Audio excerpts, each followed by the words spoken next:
If you found out that your wildest dreams of ultimate wealth and global adoration required the sacrifice of your three brothers, would you still sign the contract? Imagine reaching the absolute pinnacle of human success, selling 220 million records and having the world at your feet, only to realize you're the last one left standing. Barry Allen Crompton Gibb didn't just survive the music industry.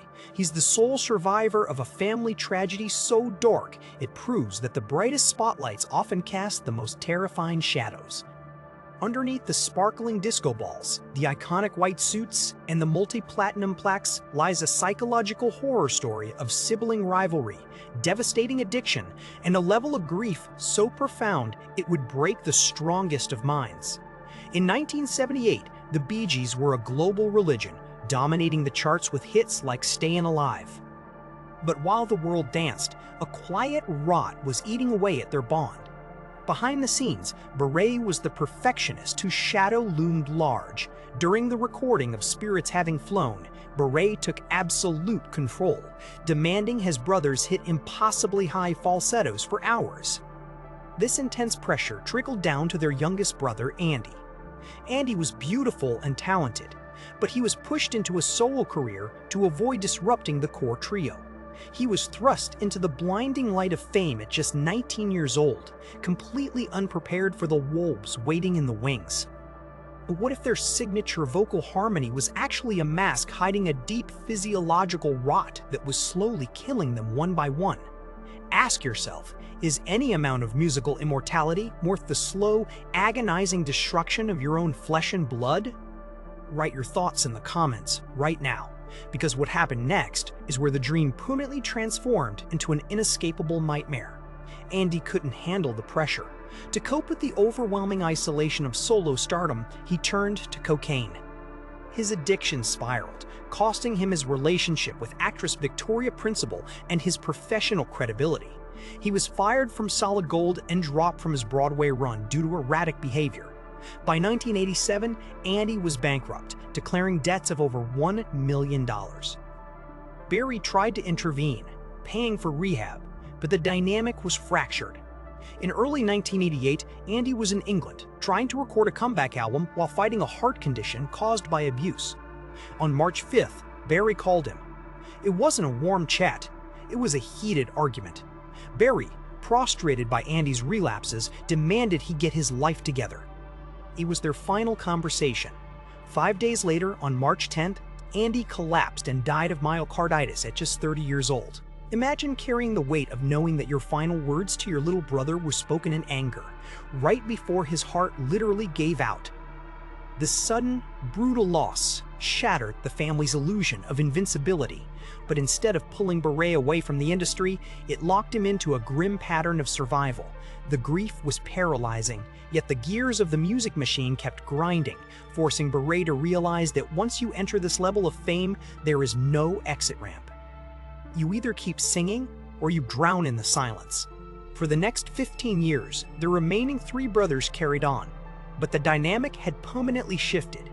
The ghost of Andy haunted every recording session, every stage, and every high note.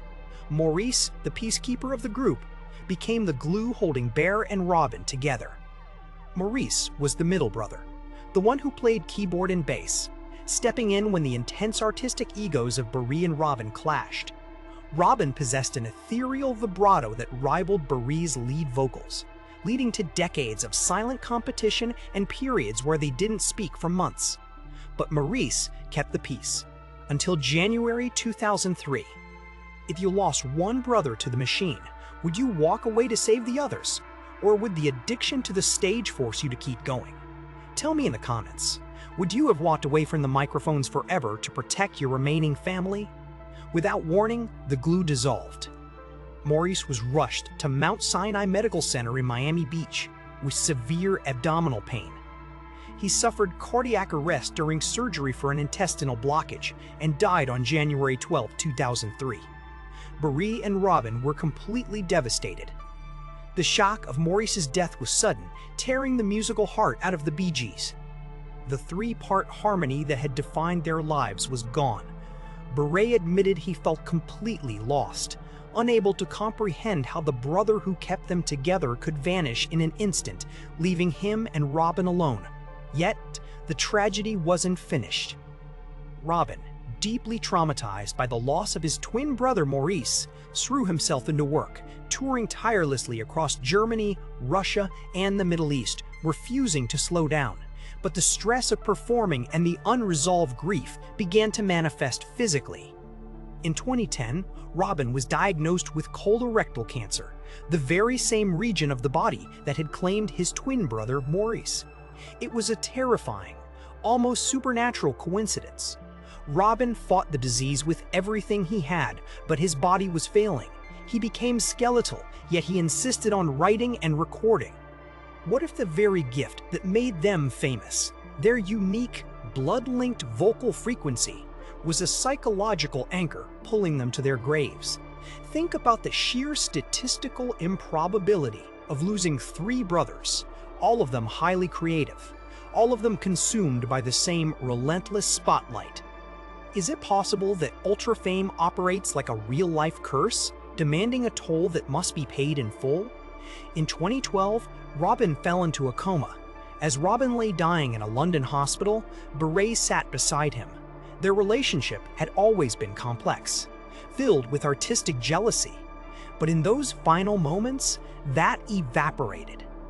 Barry sang to his brother, trying to reach him through the fog of a coma, playing the music that had bound them together. On May 20th, 2012, Robin passed away at 62. The Bee Gees were officially gone. Barry was left entirely alone, the sole survivor of a legacy built on the voices of 4 brothers, 3 of whom were now in the ground.